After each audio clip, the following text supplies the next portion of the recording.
So to have a little one-to-one with you, I'm going to be honest. I think this video is trash. I wanted to talk about Invincible, but it's literally me just like recapping everything that happens in the show and then yapping about it. It's pretty much like a 30-minute yap session, 20-minute, however long this video is going to be.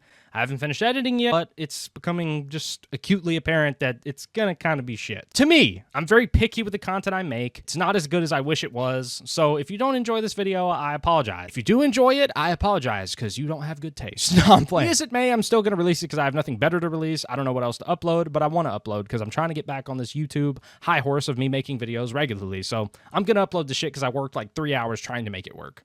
If you guys enjoy, then you do. But anyways, moving into the video. After many moons of looking for good TV shows and asking you guys 1,000 times, what is there to watch? What should I watch? Is there anything good? You guys have convinced me to watch one of the best TV series in the world. And I thought it was absolutely terrible. No, I'm just playing. That was a complete rage bait. I've always heard about Invincible because I'm a really big fan of things like the MCU and the DCU, everything in between, like superhero-wise. I'm a very big fan. I watch YouTube channels like New Rockstar that does all the deep breakdowns of all the movies. I keep a pretty big tab on superhero stuff. I ain't gonna lie. It's kind of embarrassing. Something I always heard that I needed to watch was Invincible. So I had given it actually a few attempts. I've tried to watch it maybe 3, 4, 5, 6, 7 times. And I could never really get into it. I would usually fall asleep within the first episode because so much happens in the first episode that I'd be like, holy shit, I can't pay attention. But thanks to my homie TK, he sat through about 3 episodes with me, even though he's seen the show like 1,000 times, and he finally convinced me that, okay, I have to see how the fuck this ends. I literally had to tell him, okay, I'm not watching it with you anymore because I need to watch this now and see how it goes. I'm that into it. And that I did. You guys were not lying, and it is good enough where I'm still riding the high off of the show, but I do want to talk about some of the things that I did like about the show and that I didn't like about the show. And yes, I do have things that I didn't really care for, but it'll be very small, don't worry. I was just rage baiting at the beginning of the video, I promise. I'm not going to talk shit on the show. It's fantastic. Starting off, I do want to go ahead and say something, which is just the biggest elephant in the room with this show, and a lot of people meme about it, the animation quality. I'm going to be honest, bro. I don't know how to you guys notice that some of the animation is not perfect. I never pay that much attention. Like, people were bitching, moaning, complaining online about, like, them reusing the same shot, maybe playing it on loop. Some of the animators messed up sometimes, and, like, there was one scene where Invincible's pushing somebody through a wall, accidentally flipped it, where it's actually whoever pushing Invincible through the wall, and there's little, like, minute details that nobody in this world should be noticing, but somehow you guys fucking caught on. I don't know how you guys are just, like, professional animators or something and could spot the shit. I'm not mad at you guys for spotting it, but it's just confusing because, damn, you really have a keen eye. I'm just not like that. I kind of was just paying attention to the story, and yeah, some of the animation maybe looked a little crummy, but meh, I don't think I really gave it. So I'm not going to complain about that if you think that's going to be something I'm going to yap about. The animation looks great to me. It actually kind of looks like an anime, honestly, and I don't watch anime, but it's kind of the whole reason I'm considering trying to get into one, because the animation style actually kind of grew on me. I liked it. Moving on from that, I do want to go season to season, and this is going to be really hard because I'm probably going to forget a lot that happens between 2 and 3 because they kind of just blend in my head. I watched season 2 and season 3 pretty much in one night, or maybe 2 nights separated, but I didn't separate them by the seasons. I think I watched most of season 2 and 3 in one night, and then I woke up that morning and finished season 3. So it's going to be a little bit of a blend. I may not hit the mark. It may not be perfect, but I do want to talk about it. Starting off with the first season, I think the first season was probably the best story-wise, and again, I don't know about animation, but it definitely was story-wise to me. It started off super strong, establishing that Omni-Man is kind of this fucked up freak that, you know, I mean, he did that shit and you don't really know his motive until later, but you know that he wasn't supposed to do that shit. It starts off establishing all these characters that you'll pretty much never see again other than a handful of them, because, hell, he kills all of them. Can't believe he killed my Fortnite fish stick, bro. But the first season is so good because of how everything goes. It starts off kind of sucky, honestly, because, again, it was hard for me to catch on, in my opinion. It was a little bit just difficult. It tells such a good story of the fact that they're solving this mystery, quote-unquote. Again, eventually you get hit with the shocker of, oh, well, they already knew, they just didn't have any way to prove it, hitting that fucking dokes from Dexter Morgan on him. And another thing is you get to see Invincible become Invincible. You get to see him trying to learn how to be a hero. I didn't even know Invincible, the show, was about Invincible. I thought it was going to be about Omni-Man because, again, the first season is so centered around him,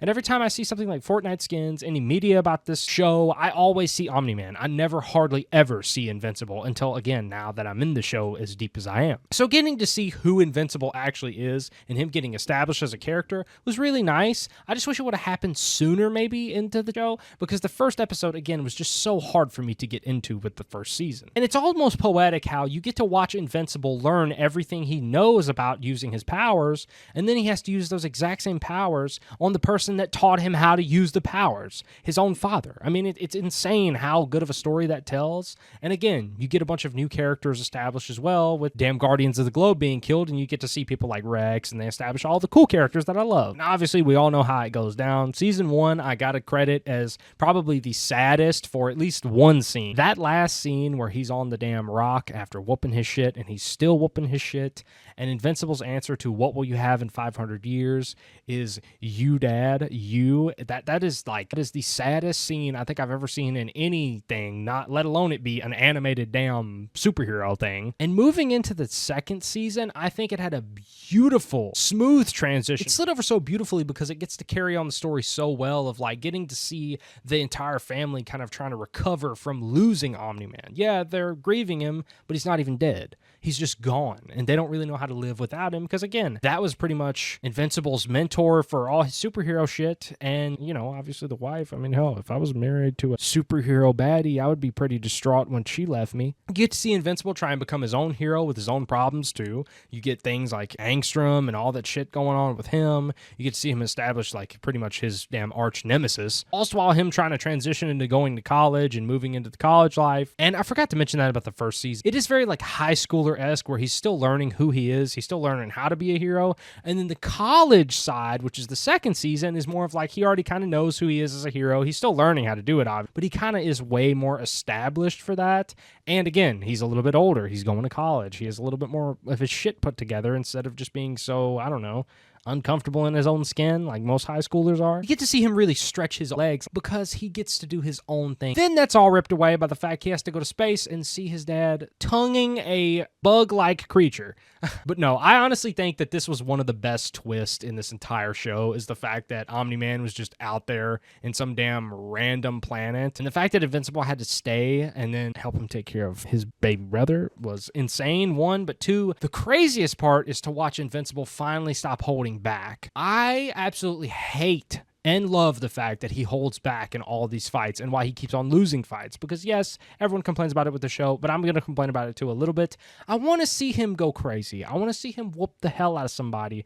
But I also kind of don't because I like the fact that he has such strong morals as to he's willing to just get beat up to not hurt somebody, or at least because he does know his own power and he knows he could fucking kill them with ease. And you get to see him kind of start chipping away at this when he's fighting the girl on Omni-Man's new planet with his ripping her damn hair out and beating the shit out of her. Yeah, you get to see him kind of unlock his potential a little bit. But then he goes back to his old ways of trying to keep the morals of it. He doesn't want to kill her, so then he gets stabbed in the damn stomach. And then Omni-Man gets his damn spinal. It comes out of nowhere with Angstrom kind of coming back and wanting this villain shit. Because obviously when Invincible gets back, he has to like recoup and try to get back in college and take care of his grades. And again, he's fucking struggling with a relationship at this point. Rest in peace to his relationship with Amber because he gets shit on to that whole thing. Yeah, terrible boyfriend to be honest. But all besides that, I be damned, Angstrom exists. Fight between them is so good. And the episodes between them are so fucking good, man. It is like the best shit of the show. You get to see Angstrom, such an iconic villain, which I don't know why they took the direction they did with him, and I'll get into that when I talk about the third season. But you get to see such a cool, iconic villain lose in such a badass way because you get to see Invincible's breaking point, the audio cut. My fault. You get to see him finally go, okay, I can't let this continue anymore. He can't exist anymore. I gotta extinguish it like a flame. And he does exactly that. He looks just like Omni-Man, whooping the hell out of him.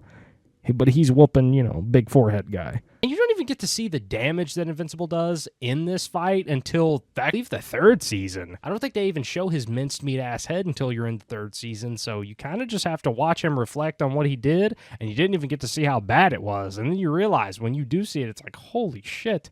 okay, now I understand why you're a little stressed out about this, because he put the whooping on him. Watching him walk through this desert wasteland and kind of just go a little crazy, literally mentally, like actually kind of, I don't know, fucking picking himself apart. It was really cool because I feel like, I don't know, made him seem more human. It showed you that, yeah, he's a Viltrumite, but he's still human. He's still way more human than he is Viltrumite, even if, however the damn thing works, where he's, like, technically speaking, mostly Viltrumite because it's so pure or whatever. Bullshit.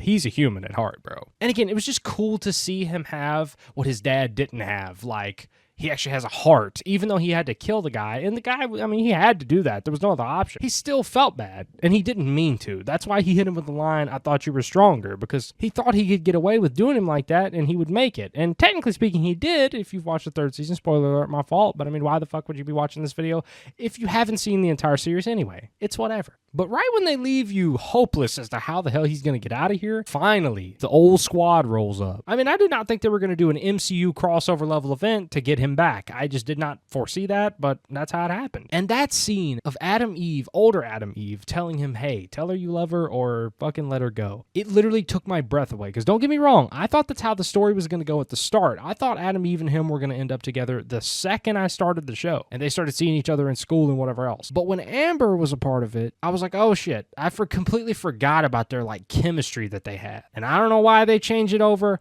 but what a beautiful decision, because that was such a heart-shattering and warming scene. And then it kind of makes you have a realization like, okay, they're both heroes. They both know what the fuck's going on. They both love each other because, you know, obvious. And it was just such an end to such a good season. And then season 3 came. Season 3 was not my favorite. Season 3 did a lot of like the, okay, talking about the prison scenes, Omni-Man and Alan, which I kind of forgot to talk about, but they're not that fucking deep. They didn't get anything done with them anyway. They established that, but they never did anything in the entire 3rd season for it, so I'm guessing we'll see it in the 4th season. Obviously, one of the most keen things that it did establish was Adam Eve and the fact that Invincible's all of a sudden starting to work out. That's it. Him getting his ass beat by old girl, I guess that made him kind of, you know, realize, damn, I really do need to work out if I'm going to be the only Viltrumite to protect the Earth. And that he does. He busts his ass, works out, and it's cool to see him. Now he's full power. He's full reigns. He's not stopped by him not training and just being like default him. He's actually like putting in that work, Rose. And him working with sea salt, yeah, I'm going to be real. Could not have pre-fired the fact that they would be in such beef in this 3rd season. I don't know why they're so pissed. I didn't like that much. I kind of like Cecil. I love him to death. I like the actor that even voices him and everything, so it was kind of hard for me to see them button heads, but I guess at the same time, rightfully so. Don't get me wrong, the story does build off of that, but the way they started it was just kind of stupid. There's no hate to it, really, but it's just, it was forgettable. I don't even really remember how the fuck they did it. I remember some villain, I don't even remember his damn name, captured all the heroes, and then he pulls him down there, and then he realizes since they called on damn knockoff Batman that he's like, oh, he's still alive, and then, you know, rightfully so, Invincible kind of gets pissed at him, and that's pretty much the whole arc of the season, is the fact that they're going to kind of be butting heads the entire time. And then before that is, again, him training to be able to defeat what's coming. So again, if you look at it, it's just like the 1st season and just like the 2nd season, where it has 2 things it establishes at the start, and towards the end, it's like a big double U. Not a W, but, you know, a double U shape. Because the first event would be him training for whatever's coming, and obviously what he trained for came. And then the second event of it would be like his beef with Cecil, and then the conclusion of his beef with Cecil. Cecil. Why am I saying Cecil? Whatever, bro. SZA. And obviously the story had to flow this way. It sets up everything. But you know what I mean. I think it's a neat observation that the 1st season, same thing happens. Starts with Omni-Man killing off all the Guardians of the Globe, and then, again, by the end of it, he has to leave because of that same situation. The second part is Invincible getting his powers, and then getting shit on for having his powers. 2nd season has a similar thing. It starts off with him dealing with all the shit that Omni-Man caused, and then it ends with him dealing with all the shit that Omni-Man caused. Second event, I don't remember what it is in the 2nd season. My fault. Everything in between is just filler bullshit. And I mean, again, you get to see Invincible kind of being like a parent-teacher kind of deal, where he's trying to teach his little brother how to be a hero, just like his dad did. But he's having to deal with whatever the hell's wrong with that kid. He is absolutely insane. I don't know why he's just like Omni-Man Jr. But yeah, he's crazy. When the kid just kills the Maulers. Okay, where was I? I'm getting so sidetracked. What were we? Oh, go on. It's really badass to see Invincible stand up to Cecil, but in my heart, I kind of had like a feud with that, because I was like, well, I like Cecil. He's kind of the good guys here. Don't get me wrong. He's typical government scum, but really, if you look at it, Omni-Man was evil as shit, and some of the things that Invincible was doing was evil as shit like Omni-Man would do. You know what I mean? Like, if I was a civilian in this damn world, I'd be like, hey, chill out. When all of the Invincibles invade the fucking world, you kind of get to see him go, okay, well, I can't do this just me freeballing. I kind of need Cecil a little bit, and you see him open up to the idea of being around it, but he's not really working for him necessarily. And then you get to see things like Rex, rest in peace, but him taking out his Invincible guy, and you see pretty much the world go to shit. And then on top of that, he takes out Angstrom, solves that issue, the whole city is demolished to shit, and you think, okay, the story's over. And then you hear from afar, "Stand ready for my arrival, worm." And this sets up what made the third. In my opinion, I think the third season didn't have much story to set up for the next one because, again, they completed a lot of the shit that happened in season 3 at the start. They completed it before the end. Like those little weird drones, you found out that was Angstrom, and they solved Angstrom's fucking issue. But yeah, technically speaking, he lived if you watch the post-credit scene. But still, I mean, they kind of solved that issue for now. The last episode of season 3 is what saved it for me. Because again, I just don't feel like it was that good of storytelling. I feel like, yeah, you get to see him play like this father role of him trying to train the kid on how to fight, but again, it's all kind of demolished in that final episode. You get to see one of the coolest fucking characters I've ever seen ever. Conquest. And I fucking hate his guts. Rightfully so. And you see Invincible finally get beaten to a fucking pulp. You think Omni-Man did bad to him? Oh my god. Conquest did everything to him he could. This fight was fantastic, and I'm not going to show a bunch of the footage because I don't want to be copy striked out of my ass because I'm showing it, but it was a fantastic thing. It was insane. It was just ridiculous, and again, you get to see him literally destroy Invincible. Then his little brother tries to come and helps and gets shit on, and that's the first breaking point of Invincible. And obviously, we've seen this 1,000 times. Invincible needs a breaking point. You got to do something to him personally enough where he'll let go of that, like, moral shield that he has for people where he doesn't care that he gets hurt, but then when people that he loves starts getting hurt, that's when shit gets crazy. That's the first break, and obviously that one Viltrumite broke Adam Eve's leg. I forgot about that because that's a very, very big, important part of the story, but hell. But you get to see him get shit on. That's his first breaking point. Then the second breaking point is when Adam Eve busts out of the hospital to come help him. Now, I thought this was really cool that she was, like, all of a sudden this badass because Invincible had already had so much of him broken at this point. I'm pretty sure a whole leg, like he was a damn chicken at a Publix. And you get to see Adam Eve get some credit because, you know, no one talks about how badass her powers are, but now you see how badass she really is. She starts fucking soloing him like she's Kendrick Lamar on a diss track, and it's such a cool scene. I wish I could show it because I'm not going to do it justice describing it.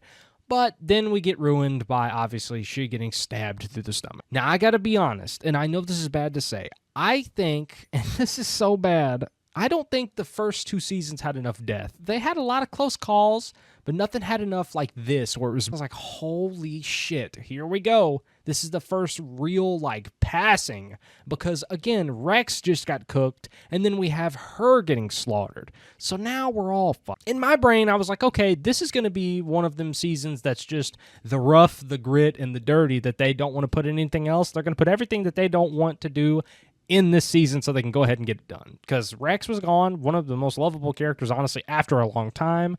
And then Adam Eve, I mean, that was one of the best. And then they just stuck an arm through her damn body, and Conquest was saying some freaky shit the entire time and licking the blood. I don't know, it was crazy. I could not have pre-fired how bad off this would have made Invincible.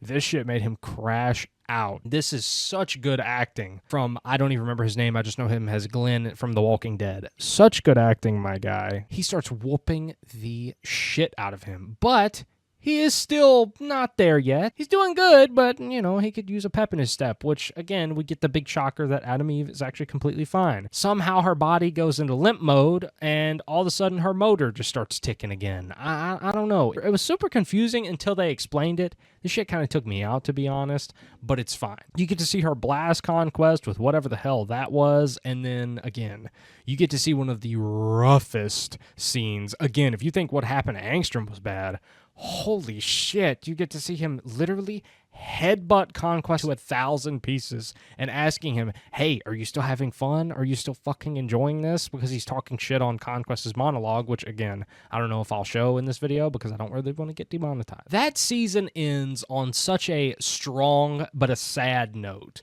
You get to see Invincible and Cecil both realize the fact that Invincible is just as strong or stronger than Omni-Man now, so the Earth is protected. Like, he can hold everything down. Everything is safe. Or at least in my mind, that's what I picked apart from that happening. Again, Cecil does have his other methods of shit, but really, if a Viltrumite come, he's kind of just flopped. I mean, we already seen him trying to fight Omni-Man. I don't know what the fuck he would develop, other than those weird little kill robots, and those are like 6 months out. So he's kind of chopped if a Viltrumite come. And at least they know now, like, okay, Invincible, with not only his great morals, but his damn strength, he can protect us for any Viltrumite that's going to come and try and rub us down. Because Conquest is like, what? He's basically one of the strongest ones. And yeah, they got Thrag on the way for season 4, which I'll get into in a minute, but you know what I mean. Like, everything's protected for now. It's also sad because of what happened to Rex, but I'll get into that in a second. But what made me so mad about the season is how they built up so much that led literally nowhere. Like, they just abandoned it in the middle of the season and didn't show any more of it. Specifically, the Omni-Man and Alan scenes. They just quit putting him in the episodes, like the last 3 or 4 episodes of the season. We have really no idea where they're at, what they're doing, and whoever, however. And I understand they kind of concluded that, yeah, the next stop is probably going to be, you know, home, but still, like,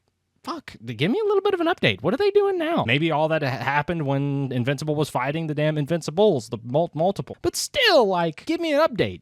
Keep me posted, because I don't know what the hell happened. That's what's so confusing. And don't get me wrong, I understand that every season leaves something for the next season to be answered. But why did you spend pretty much season 2 and season 3 building up Omni-Man on his way home, and then you didn't show anything else to keep building it at the end? They hardly showed any scenes of, you know, Omni-Man or anything like that. All they show is the damn, you know, the clergyman from Elden Ring lived, the damn beast, tiger, the lion doesn't concern himself, whatever the fuck you want to call him, I can't remember his name. They showed him living, but that's it. That's really it. I just thought that was kind of a shitty thing to do right at the end of the season because, again, they could have built off of it a little bit more, put a little bit more scenes of maybe Omni-Man and them trying to trek it home, and then right before, maybe show, okay, well, they're about to be there or something, you know what I mean? Because if the next season starts and they're immediately home, I'm going to be pissed because, like, why? There's nothing else there to write about or anything? Really? They just trek home? Then you got other Viltrumites that I'm like, I know it's probably going to be established in the next season, but they just sent one. I don't know. I thought they were some groups. And then they say that there's only like 50 Viltrumites, or at least full-blooded ones. That doesn't really matter because, hell, technically speaking, Invincible's not a full-blooded Viltrumite, and he's as strong as he is. So, I don't know. It's super confusing because, again, like, they set up so much, saying so much, and then they just fucking threw it all away. That's the only frustrating part about season 3 for me, at least. But it does leave on a good note the fact that, again, everything's taken care of. Invincible's done all his shit. He's alive, even though his arms, legs, and everything in between are broken. Adam Eve is fine, even though everything else of hers got broken too, but she's good now. And that little mean-ass kid has calmed down. But they established the one thing that I wanted to be established throughout the whole show. Invincible is willing to kill now to at least protect people. He realizes that maybe not sparing everybody is not such a bad option. I think I literally made this video like 1,000,000 years long, so I think I'm going to try and cut it ASAP. But pretty much what I wanted to say is, yeah, first season, fantastic. Second season, fantastic. Third season, fantastic, but a weird fantastic. Mr. Fantastic. I don't know. I didn't really know I was going with this video. It's kind of like the Peacemaker video where I'm talking about a TV show that I really like, and I'm kind of just rambling, and I did not have anything written down for this video. I had to go back and look at some of the episodes just so I knew what the hell I was talking about, but that's it. I don't really know what I'm going with this video, and I don't know why it's so long. Maybe this will be like a, hey, watch this to sleep or some shit. I don't know. This is a long-ass video, to be honest. So I hope you guys enjoy this video. I know I kind of left on a stalemate, but I hope you guys enjoyed this video. I just wanted to talk about it. And